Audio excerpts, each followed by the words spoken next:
2024 का चुनाव आ रहा है। आप देखिएगा, भव्य इमारतों और भव्य बाबाओं से गोदी मीडिया अपनी जगह भर देगा। बेरोजगारी, महंगाई के मुद्दे, महंगी शिक्षा, ये सब गायब हो जाएंगे। आपके जीवन में क्या बदलाव आया इन 10 वर्षों में, इस पर चर्चा नहीं होगी। कोई बाबा ललकार रहा होगा कि हिंदू राष्ट्र बनेगा, बल्कि यह काम अभी से शुरू हो गया है।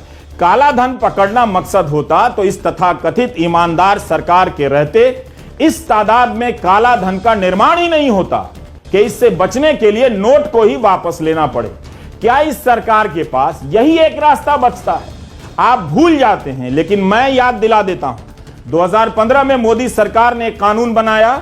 इस कानून के तहत काला धन वालों को छूट दी गई कि 1 जुलाई से 30 सितंबर के बीच जो अपने अघोषित आय की घोषणा कर देगा उस पर 45% टैक्स दे देगा, काले को सफेद बनाकर घर चला जाएगा।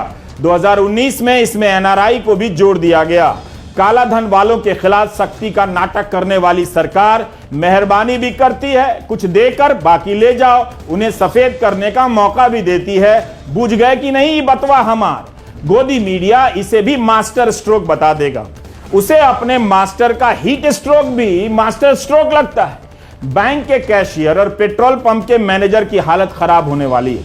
नोटबंदी के बाद कई कैशियरों ने मुझे बताया था कि इतने नोट आ गए कि उन्हें गिनने के लिए मशीनें कम पड़ गईं, उनसे गलतियां हुई। कईयों ने अपनी जेब से उस नुकसान की भरपाई की। मुमकिन है बैंकों ने इस बार पूरी तैयारी कर ली होगी, उनके पास मशीनें पर्याप्त होंगी। पता चला कि पेट्रोल पंप का मैनेजर बैंकों के चक्कर लगा रहा है। इस फैसले को सामान्य बताया जा रहा है, लेकिन कब नोट बंद हो जाए, कब चालू हो जाए, क्या इससे भारतीय रुपए की विश्वसनीयता पर असर नहीं पड़ता होगा? जिन लोगों ने 2000 के नोट में दहेज लिए हैं वे अपना देख लें। दुल्हन की विदाई बाद में कीजिएगा, पहले इस सामाजिक काला धन को निपटा लीजिए। यही नहीं, 2000 के नोटों की छपाई पर रिजर्व बैंक ने जो सैकड़ों करोड़ रुपए खर्च किए होंगे वो भी तो पानी में बह गए। अभी वापस करने में भी आपका भी पैसा खर्च होगा, बशर्ते आपके पास बिना पेट्रोल के बैंक पहुंचने की कोई टेक्निक आ गई हो। इसका असली असर क्या है? इसका असली असर मेरे ख्याल से ये एक राजनीतिक इस पे मोटिवेशन है। मेरे हिसाब से कर्नाटक के इलेक्शन के बाद जिस तरह बीजेपी की हार हुई और जिस तरह करप्शन का वहाँ इशू बना, तो शायद मोदी जी ये सिग्नल देना चाहते हैं कि वो अभी भी भ्रष्टाचार और करप्शन पे पूरी तरह हावी हैं। और इससे मोदी जी एक तीर से कई निशाने लगा रहे हैं उस पर। अब सितंबर के बाद कई इलेक्शंस आ रहे हैं कई राज्यों में, छत्तीसगढ़, मध्य प्रदेश जो बड़े राज्य, राजस्थान, उस पर इसका असर पड़ सकता है क्योंकि आपको सबको पता है कैश का इस्तेमाल होता है।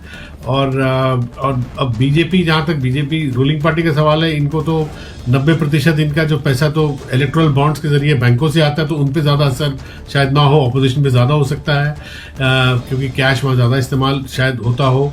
और दूसरा मैं कहूँगा अर्थव्यवस्था पे आम आदमी पे इतना असर नहीं होगा, लाइनों में नहीं लगना पड़ेगा, मगर जो कुछ उद्योग हैं जो जैसे रियल एस्टेट सेक्टर, जहाँ पे अभी भी ब्लैक मनी का बहुत इस्तेमाल होता है।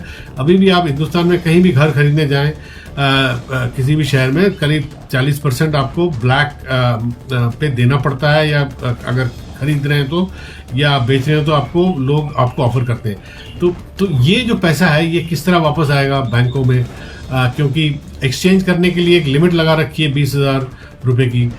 जब नोटबंदी हुई तब शक्तिकांत दास आर्थिक मामलों के सचिव थे, अब रिजर्व बैंक के गवर्नर हैं। ये संयोग है या प्रयोग है?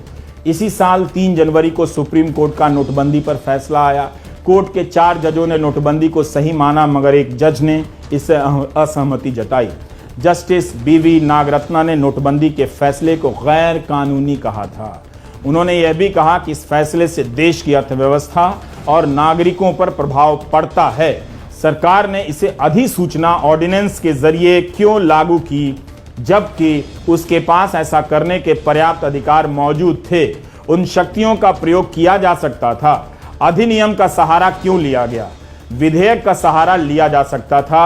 ऐसे महत्वपूर्ण फैसलों को संसद के सामने रखना चाहिए था, संसद के पर बहस होनी चाहिए थी। इतनी सी बात समझ लेंगे तो फिर आप अपनी आर्थिक हालत के बारे में ठीक से समझ जाएंगे। जस्टिस नागरत्ना ने तो यह भी कहा कि रिजर्व बैंक ने जो रिकॉर्ड दिया है उससे साफ होता है कि रिजर्व बैंक ने स्वायत्त रूप से कोई फैसला नहीं लिया। सब कुछ केंद्र सरकार की मर्जी के अनुसार हुआ। 2016 में संसद को विश्वास में नहीं लिया गया। यह 8 अगस्त 1980 का हिंदुस्तान टाइम्स है। 82 साल के महेंद्र महर्षि जी पुराने पत्रकार हैं। उनके खजाने से हमें ये कतरन मिली है। 100 रुपए के नोट को बैन किया जाएगा या नहीं, संसद में बहस चल रही है। उस पर सरकार कह रही है कि ऐसा कोई इरादा नहीं है। उस समय इंदिरा गांधी सरकार के वित्त मंत्री आर वेंकटरमन राज्यसभा में बयान दे रहे हैं कि सरकार नोटबंदी पर विचार कर रही है। सब कुछ खुला खुला हो रहा है, लेकिन 100 के नोट को बैन नहीं किया जाएगा क्योंकि जनता को परेशानी होगी। गांव में लोग 100 के नोट रखते हैं और अगर बैन किया गया तो आफत आ जाएगी, अफरा तफरी मच जाएगी। कांग्रेस नेता और पूर्व वित्त मंत्री पी चिदम्बरम ने कहा है कि उन्हें पहले दिन से पता था कि 2000 का नोट काला धन वालों के लिए लाया गया है और अब उनकी यह बात साबित हो गई। कई लोग कह रहे हैं कि जिनके पास 2000 के नोट हैं वो अपना हिसाब अब तक लगा चुके होंगे। दिल्ली के मुख्यमंत्री केजरीवाल ने ट्वीट किया है कि पहले बोले 2000 का नोट लाने से भ्रष्टाचार बंद होगा, अब बोल रहे हैं 2000 का नोट बंद करने से भ्रष्टाचार खत्म होगा। इसलिए हम कहते हैं पीएम पढ़ा लिखा होना चाहिए। 2000 के नोट का संबंध भारत की पत्रकारिता के गटर में बह जाने से भी है।